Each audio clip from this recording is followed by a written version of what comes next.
and Majuj are mentioned only twice in the Quran. This is the first time they are mentioned. And in this time, Allah subhanahu wa ta'ala mentions the origin. Where do Yajuj and Majuj, or what was their story? Dhul Qarnayn blocked them up. Dhul Qarnayn trapped them. And Allah says, we have left them in this trap. And they are so many in quantity, it's as if they're like wasps, like bees, like bugs, like swarming over one another, but they are isolated from mankind. وَتَرَكْنَا بَعْضَهُمْ يَوْمَئِذٍ يَمُوجُ فِي بَعْضٍ وَنُفِخَ فِي الصُّورِ. When the day of judgment will come, that is when فَجَمَعْنَاهُمْ جَمْعًا. We will cause them to come out and they will meet others and they will meet everyone. So, in the story of Surah Al-Kahf, Allah says Ya'juj and Ma'juj are trapped up. Surah Al-Anbiya, Allah subhanahu wa ta'ala says, وَحَرَامٌ عَلَى قَرْيَةٍ أَهْلَكْنَاهَا أَنَّهُمْ لَا يَرْجِعُونَ. It is impossible for a town that we have destroyed it, that they ever come back. Allah has never destroyed a city, and that city has regained civilization. Allah has never destroyed a civilization, a town, a nation, except that that nation, khalas, is the end of it.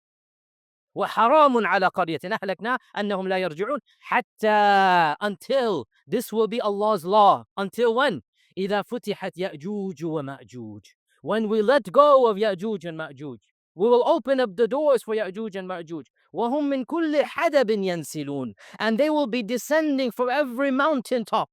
So literally they're like wasps, like bees, like ants everywhere. And these are the only two references in the Quran to Ya'juj and Ma'juj. There's no other reference to Ya'juj and Ma'juj. How about ahadith? What do we learn from the ahadith? Ahadith, they mention only a few details of Ya'juj and Ma'juj.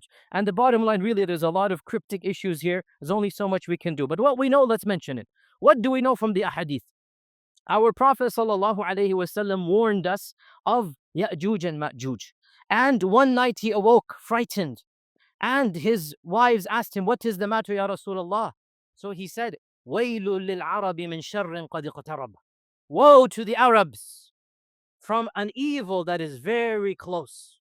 Woe to the Arabs. وَيْلٌ لِلْعَرَبِ مِنْ شَرٍ قَدْ اقْتَرَبَ. From an evil that is very close to them. They said, what is the matter, Ya Rasulullah? So he said, قَدْ فُتِحَتْ مِنْ رَدْمِ يَأْجُوجَ وَمَأْجُوجَ. From the dam of Ya'juj and Ma'juj, there has opened up a small hole the size of this, and he made a round circle with his forefinger and his thumb. So he said, for the first time, this much of a hole has been opened up, and I am worried now that the evil is near. Ya'juj and Ma'juj, the impending doom is near.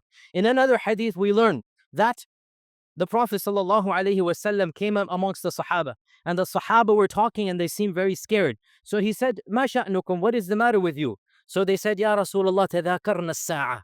O Messenger of Allah, we talked about the day of judgment and we became scared of the day of judgment. So the Prophet ﷺ said, count 10 things that will happen before the day of judgment. Count 10 major signs that will happen before the day of judgment. Meaning, until you see these 10 signs, you don't have to worry about the actual day of judgment. And he listed 10. The Prophet said, count 10 things. Number 1, the coming down of a Dajjal. The exposure of Dajjal, the coming down of Isa. The coming of Dajjal and the descent of Isa. Number 2 is the descent of Isa. So the first of the 10 major signs is the coming of Dajjal. And that is a whole topic we don't have time to get into. And Dajjal will cause fitna and fasad like the world has never seen. And no one will be able to harm him because Allah has decreed only one person can kill him. And that person is not on earth right now. He will come down after Dajjal has been here for 40 years, as the Prophet ﷺ said. And he explained how long is that 40 years. Then Isa ibn Maryam will come. And Isa will kill him at Bab Lud, which is the city of Lod, L-O-D. There's a city of Lod right now still. There's a city of Lod. And it is in Ard al-Palestine. And that is where the Dajjal will be killed by Isa ibn Maryam. And the Prophet ﷺ said, Isa will then gather all of his followers and Allah will tell him that there is now coming a group. Your followers have no power to fight them. So flee to the mountains. They are Ya'juj and Ma'juj. So we know then that the third of the 10 signs is Ya'juj and Ma'juj. And Ya'juj and Ma'juj will come out. وَهُمْ مِنْ كُلِّ حَدَبٍ يَنْسِلُونَ. And the Prophet ﷺ described so many things about them. He said that their faces are صِغَارَ الْأَعْيُنِ. They have small eyes.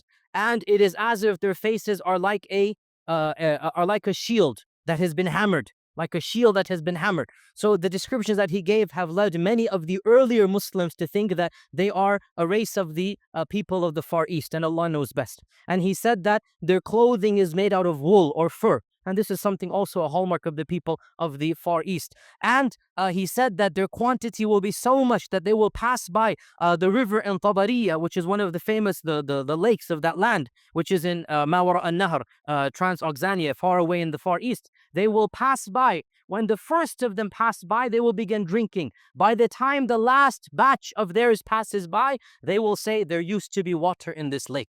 Meaning there's so much quantity they will finish up the entire water. What else do we know of Yajuj and Majuj? There's another interesting hadith.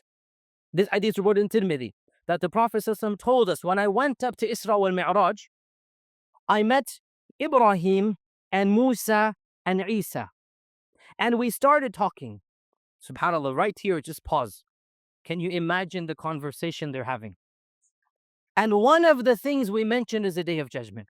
Allah knows how long that conversation was. Allah knows what they mentioned to one another. But Ibrahim and Musa and Isa and the Prophet Muhammad ﷺ, they all met together in the night of Isra wal Mi'raj, and they are talking. And one of the things they said, we mentioned the Day of Judgment. And Ibrahim said, I have no knowledge about it. And Musa said, I have no knowledge about it. And Isa said, I have no knowledge about it except. Then he mentions a number of things, that Allah will send me back and I will kill Dajjal. So Isa knows this. It's in his to-do list, right? That's what he has to do. I have to kill Dajjal, check and move on. So he knows what he's got to do. So I will kill the Dajjal. And in this hadith, he says, and Allah will send Yajuj and Majuj. So Isa knows Yajuj and Majuj will come. And I will flee with my followers to the mountains. And we will make dua to Allah to protect us. They cannot even fight. Subhanallah. Allah has allowed him to kill Dajjal, but not Ya'juj and Ma'juj. This shows you about the quantity and the fear of Ya'juj and Ma'juj. And we will make dua to Allah to protect us from Ya'juj and Ma'juj. And Ya'juj and Ma'juj will conquer the world. They will cause fitna and fasad, and they will kill everyone until finally they will say, we have killed the inhabitants of the world. They don't know that Isa is hiding with his followers. We have killed the inhabitants of the world. Let us now kill the inhabitants of the skies, meaning the angels. And they will take their arrows and they will start shooting into the air. And Allah Azza wa Jal will cause their arrows to return with blood on them to give them the assumption that they have genuinely killed everyone. And then Isa alayhi salam will make a dua to get rid of them. And so Allah will send a disease, according to this hadith, and this disease will inflict them in the neck and will cause them to fall dead right then and there. And the earth will stench up with their corpses. And the Prophet ﷺ said, the animals will fatten up eating their bodies.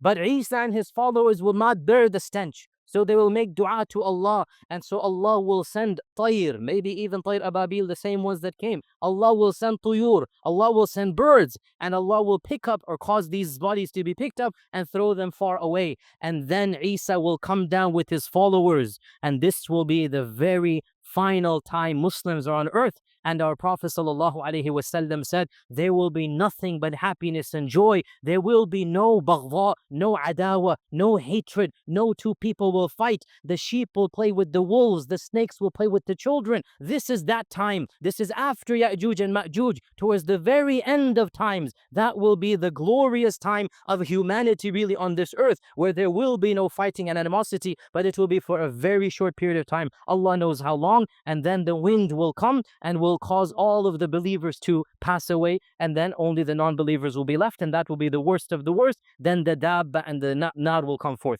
Now, to conclude, Ya'juj and Ma'juj, if somebody were to say, where are they now? There are some modern scholars, and I'm just going to mention this in passing, who say Ya'juj and Ma'juj are not hiding in some cave or someplace. They're actually living in the lands of the Far East. And this wall is the Great Wall of China. Now, this is something that some people have said. That's the only reason I'm mentioning this, right? But the fact of the matter is that that doesn't explain anything.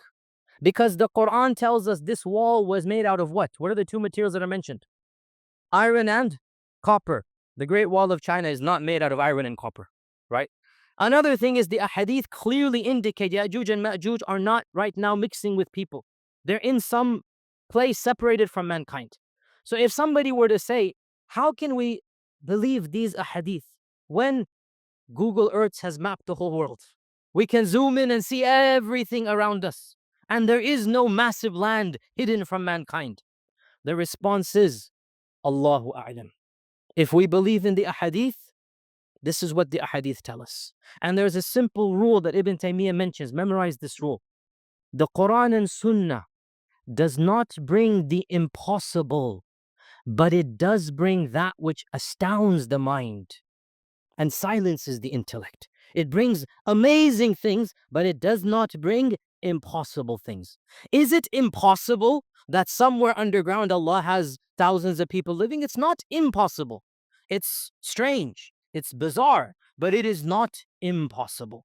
Wallahu ala kulli shay'in qadir. The Quran and Sunnah will never bring something that contradicts intellect or contradicts science, but it can bring something that astounds intellect, that challenges, that broadens, that only a believer will believe, but it's not impossible. It might be implausible, unlikely, but it's not impossible. So the believer will believe and the skeptic will be skeptical. And the response to this is that honestly, Allahu A'lam, the final hadith that we have here, the authentic hadith in Bukhari and Muslim, the Prophet ﷺ told us that every day Yajuj and Majuj are trying to dig out. And every day when they come very close, and they're just about to get out, the person in charge of them says, okay, your shift is over, come back tomorrow. And when they come back tomorrow, they find that the wall has been rebuilt by Allah subhanahu wa ta'ala.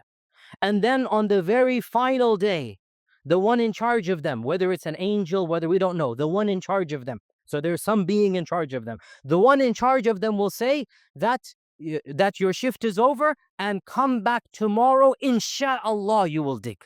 And he says, insha'Allah. So when he says, insha'Allah, then the next day they will come, and lo and behold, the dam has not been rebuilt. It is where they were yesterday. And so they manage to dig themselves out, and then they start spreading their fasad. And this hadith is significant because Surah Al-Kahf is linked with insha'Allah. Surah Al-Kahf is linked with insha'Allah. Allah Azza wa Jal tells our Prophet, don't say to anything insha'Allah tomorrow unless you say insha'Allah. Musa says to Khidr, you will find me insha'Allah patient. And here we have the third insha'Allah of the surah, even though it's not in the surah, but it is in the hadith literature, that the Prophet mentions to us, Yajuj and Majuj will only be left out when the one in charge of them says, insha'Allah ta'ala. And Allah knows the secret of insha'Allah linked with Surah Al-Kahf. Nonetheless, this is in a nutshell what we know about Yajuj and Majuj. It is of the mysteries of Allah. It is of the major signs of the Day of Judgment. And only Allah subhanahu wa ta'ala knows. One final point that I forgot to mention. SubhanAllah, when the Yahud came to the Prophet they asked about Dhul Qarnayn. And the story of Dhul Qarnayn linked to Yajuj and Majuj is not found in the Old Testament. Even though Yajuj and Majuj is found, but not Dhul Qarnayn blocking them up. So it is as if Allah subhanahu wa ta'ala is showing the Yahud that I know and you do not know.